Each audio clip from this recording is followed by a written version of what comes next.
Voilà, on ne pourra plus dire que Marvel n'a pas de musique mémorable.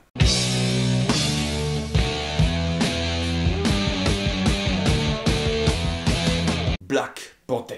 Comme d'habitude, celle-ci est la vidéo sans spoiler, il y aura une vidéo avec spoiler où on spoilera tout de Black Panther, mais elle sera dans la description et en notation et elle sortira plus tard aujourd'hui. Black Panther est le nouveau film du Marvel Cinematic Universe réalisé par Ryan Coogler qui a fait l'un de mes films préférés, Fruitvale Station et Creed, c'est l'un de mes réalisateurs préférés. Voilà, grosso modo, maintenant il s'attaque à Black Panther et il y a Michael B. Jordan qui joue aussi dans tous les films de Ryan Coogler, donc ça c'est super cool. On a connu Black Panther dans Civil War, il avait une partie assez importante dans le film, c'était pas le point le plus essentiel, mais il était présent, il était important, et maintenant on découvre son film standalone. Et il faut dire que Black Panther et j'essaie de peser mes mots, le meilleur film, mais je dis bien film qui a l'air le plus réfléchi, le plus bien ficelé du Marvel Cinematic Universe. C'est pas forcément le meilleur Marvel, parce que maintenant il y a une formule Marvel, c'est pas non plus la meilleure comédie, parce que bon, Thor Ragnarok est pour moi la meilleure comédie du MCU, l'un des meilleurs films du MCU ça serait pour moi Soldat de l'Hiver, Gardien de la Galaxie et Avengers, mais là en tant que film, parce qu'il n'y a pas beaucoup de liens avec le MCU, en tant que film, je trouve que Black Panther est bien le meilleur. C'est là qu'il y a les meilleures idées de scénario, les meilleures idées de mise en scène,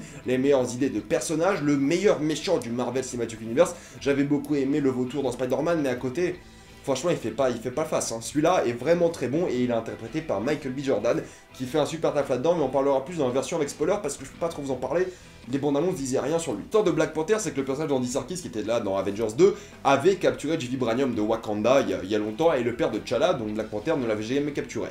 On découvre que Andy Serkis est de retour, et T'Challa, donc Black Panther, va essayer de le capturer pour le ramener à Wakanda, essayer de le juger, ou de le tuer, ça dépend. Ça a l'air assez bêta expliqué comme ça, mais l'intrigue est beaucoup plus complexe, beaucoup plus intéressante, il y a tellement de personnages, il y a tellement d'idéologie, il y a tellement de critiques de la société, il y a tellement de trucs qui font de ce film plus qu'un Marvel. Déjà, le gros truc qui est évident, c'est que ça sort à une époque où l'Amérique est de plus en plus divisée, avec, après le mouvement Black Lives Matter, Marvel sort son premier film avec un super-héros noir américain. D'ailleurs, dans le film, il n'est même pas noir américain, il est tout simplement africain. Il est africain, c'est Wakanda, c'est en Afrique. On est submergé dans une ambiance qui est africaine. Culturellement, on est dans le délire. Et j'ai trouvé ça génial.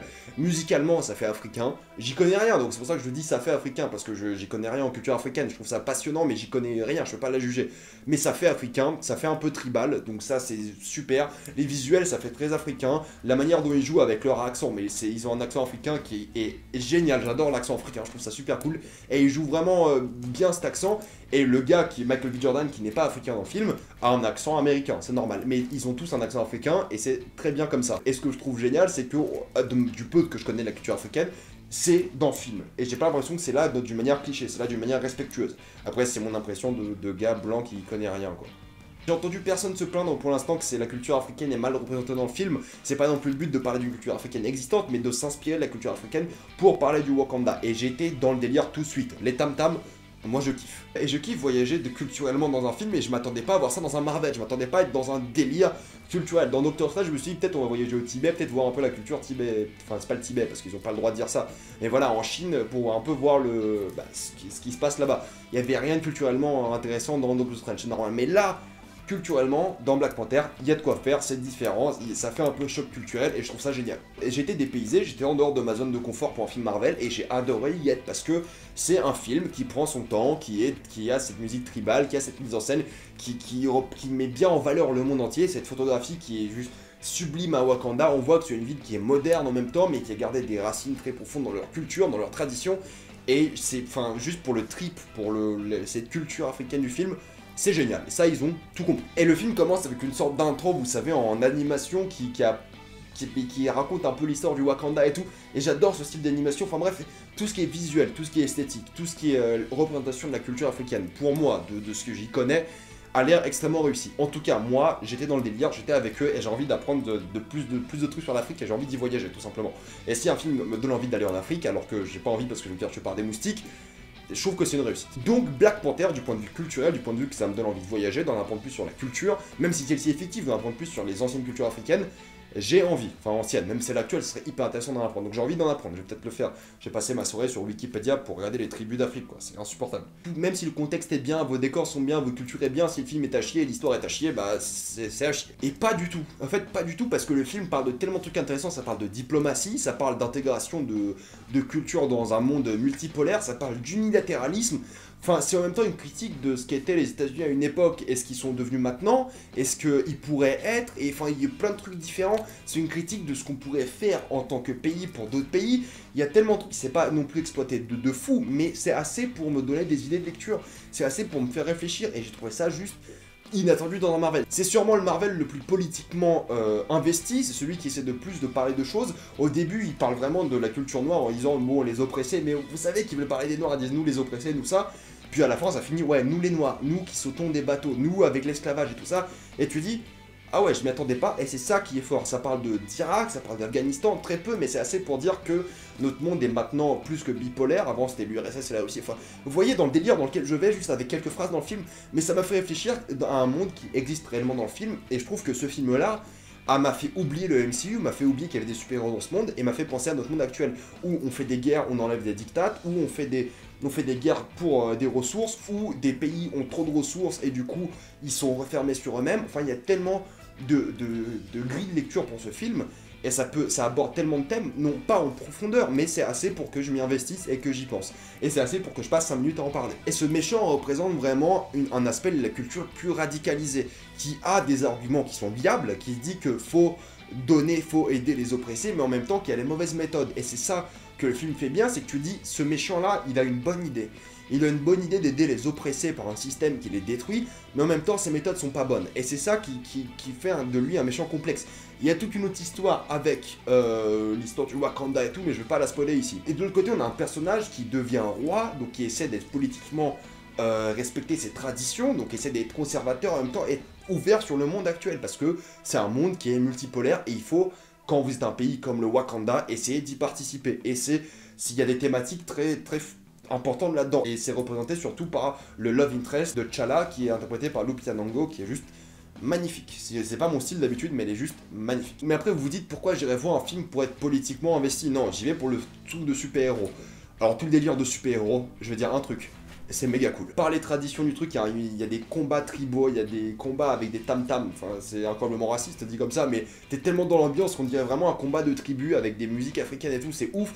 Les passages en super-héros modernes, ils sont hyper bien filmés, ils sont super divertissants. Il y a une course-poursuite dans le film qui est génialissime, qui est innovante de la manière dont on fait certains trucs dans les Marvel, qui est magnifique et qui on se perd jamais. Ryan Coogler, il sait filmer l'action, il nous l'a montré avec Creed, même si c'était de l'action à petite échelle. Là, il sait la filmer, j'ai trouvé ça juste génial. Il y a tout un climax qui est où t'es investi, où t'as tous les personnages, où t'as tout le délire, où t'es à fond dedans. Ça fait longtemps que j'étais pas à fond dedans dans un film Marvel comme ça. T'as des scènes où tu te dis, mais putain, mais je suis un peu ému parce que je m'y attendais pas. Il y a des scènes où je suis confus, je sais pas quoi penser.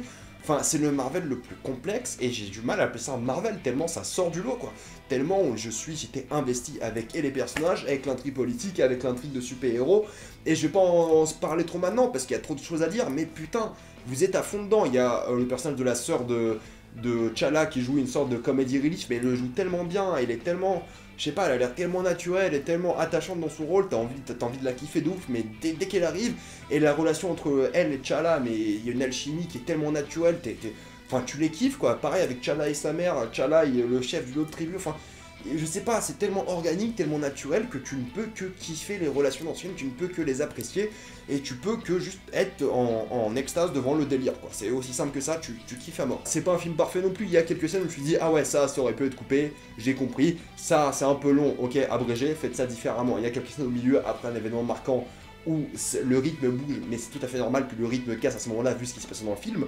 Mais quand même, quand tu regardes ça, t'as encore le cul en Cuba, tu te dis, oh putain, il s'est passé ça, ensuite ça redescend. Je vais en parler en spoiler, évidemment. Et la musique, mais putain, mais la musique de ce film est tellement ouf. Mais en plus, l'album qui est sorti de Kendrick Lamar et plein d'autres mondes était ouf. Alors celui-là, il y a 2 chansons de l'album, All the Stars et Pray For Me dans le film et All the Stars et en générique. Enfin, la musique est ouf, quoi. La musique d'ambiance, la musique symphonique pendant les combats, la musique épique, enfin, ils ont tellement bien géré ça. À un moment, il y a un moment très mémorable dans le film où il y a une musique épique, genre de défaite un peu, mais je vous dis pas pour qui. Et en même temps, ça transite sur une musique de victoire. Il y a un fondu enchaîné des deux, et j'ai trouvé ça tellement bien amené parce que tu savais ce qu'allait être la prochaine scène, et tu t'es dit, oh putain, ça c'est bien. C'est un truc tout bête, hein, c'est un fondu enchaîné des deux, mais c'était tellement cohérent, et un passage de transition, enfin, c'est une transition d'un passage à un autre. J'ai trouvé ça génial. Et les scènes d'action, surtout les duels tribaux, Tribo je crois. Non, je sais pas. Enfin bref, ça c'était ouf. Ça j'en pouvais plus, c'était stressant, c'était intense. Il y avait tellement tous les enjeux qui étaient là, c'était genre 60% du film, tu dis oh putain mais qu'est-ce qui va se passer dans ce film quoi? Qu'est-ce qui va se passer? Ça me faisait penser, alors là, je vous jure, c'est pas exprès, hein. Mais ça m'a fait penser d'une certaine manière à la planète des singes. Le deuxième qui est sorti là, le remake, et non pas parce que pour la raison évidente et Google et tout, bon voilà. Mais ça m'a fait penser à ça parce qu'il y a un événement qui est très similaire à un événement de la planète des singes qui m'a énormément fait penser à ça. Et j'en parlerai en spoiler parce que c'est littéralement le même événement que dans ce film. Et j'ai trouvé ça, mais j'ai trouvé ça drôle parce que Planète des singes, voilà, il y avait l'histoire avec Google en ce moment, mais j'ai trouvé ça très drôle parce que je m'attendais pas à voir ça comme ça. Et enfin, osé, pas drôle, mais osé, je voulais dire. Et c'était un kiff. Je crois qu'il faut que je passe en spoiler parce que j'ai plus trop quoi dire. La musique est ouf, la photographie est ouf. Il y a plein de couleurs. Enfin, c'est con, mais il y a plein de couleurs, il y a plein d'environnements différents. À chaque fois que tu voyages, la majorité du film se passe au Wakanda, mais à chaque fois que tu voyages, t'as l'impression d'être dans un endroit différent. Quand t'es en Corée du Sud, t'as l'impression d'être en Corée du Sud. Un truc tout bête, à chaque fois que t'es dans le délire, que tu changes de ville, il y a d'abord marqué le nom de la ville en Wakanda et ça change en alphabet occidental. Donc j'ai trouvé ça grégorien. Donc j'ai trouvé ça très immersif d'un point de vue. Enfin, c'est immersif, ouais. C'est un film qui est immersif, qui est beau, tu te sens culturellement investi, politiquement investi, tu t'es avec les personnages. Et je vais commencer la vidéo spoiler parce que là je sais plus quoi dire sans spoiler, j'ai envie de parler de plein de trucs. Donc Black Panther est pour moi le meilleur film du MCU.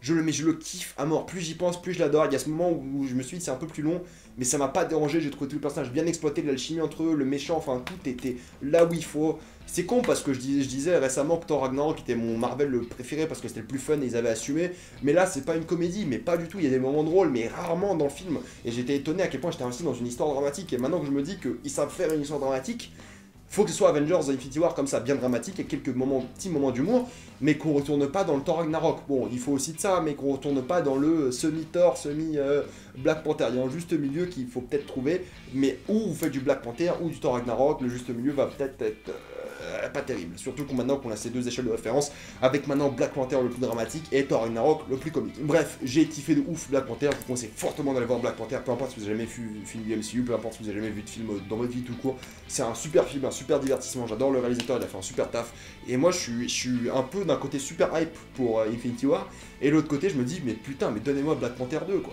Même si ça va être compliqué de répliquer un peu ce choc culturel qu'il y a avec Black Panther. Enfin bref, c'est un film de ouf. Avez-vous vu Black Panther? Si oui, mettez-moi ça dans les commentaires. Ne spoilez pas dans cette vidéo, je sors ma vidéo spoiler bientôt, donc spoilez pas ici, vous spoilerez dans la vidéo avec spoiler. Voilà. Tout ça en commentaire, dites-moi si vous avez adoré, détesté. Moi je vous dis à la prochaine fois sur Facebook, sur Twitter, abonnez-vous à la chaîne, plus de vidéos, et à tout de suite pour la vidéo avec spoiler. Salut à tous!